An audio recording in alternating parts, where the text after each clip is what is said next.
Mike Landry here. By now we've already gone through the t-test, the paired samples t-test, independent samples t-test, and so now we come to ANOVA.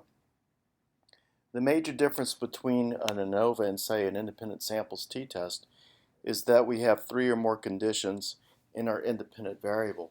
So let's look at this data set that I have and notice what we have for diabetic. Here we have three different groups. 0 basically means that they have no history of diabetes. 1 is that they're type 1 diabetic, and 2 is that they're type 2 diabetic. And because we have three groups, we simply can't run a t-test on that, and we can cover that in more detail later. But suffice it to say, if I want to use diabetes from this data set as my independent variable, and say the patient's BMI level, represented by this variable in this column, I would run an ANOVA.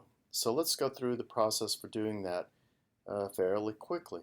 We open our data set, we click on Analyze, we go down to Compare Means, we drop down to the bottom to the Way ANOVA. Here you can see I was just running this same test.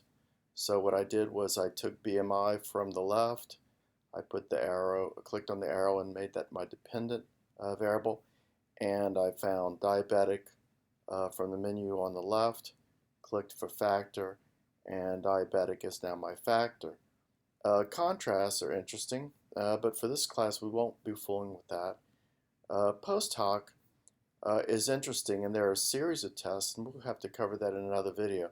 But what you see here is I've basically checked off all of the major ones, and statisticians actually have their preferences. They use one of these tests depending on the situation. I've checked off the major 5 tests that I've seen used to check for equal variances. We click Continue. Under Options, I always click off homogeneity of variance tests. We can also click Descriptive if you like that, and we'll press Continue, and we'll click OK. And so here's my data output for the ANOVA. We have our descriptives here. Remember, if I was going to transfer this to an APA paper, I would want to replace the 0 with this being no history of diabetes, etc. We have the means for each of our 3 group standard deviations and our confidence intervals, which I covered in another video. We have our test for homogeneity of variances.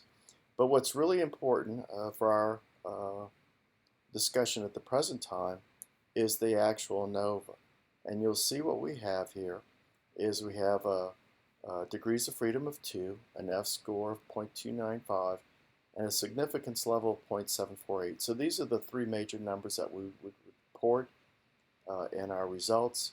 And we would note that with a 0.748 significance, we did not find a statistical significance difference in our BMIs. And if you look up here, we can report actually, and I will say that I will see this often. Instead of presenting a table like this one, we would simply report, say, the mean BMI for each group.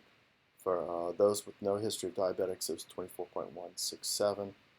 For type 1 diabetics, it was 24.657, and for type 2, 26.443. So fairly similar BMIs with this. So that's basically how to run an ANOVA in SPSS, and the most important data output for the current discussion of what I would report.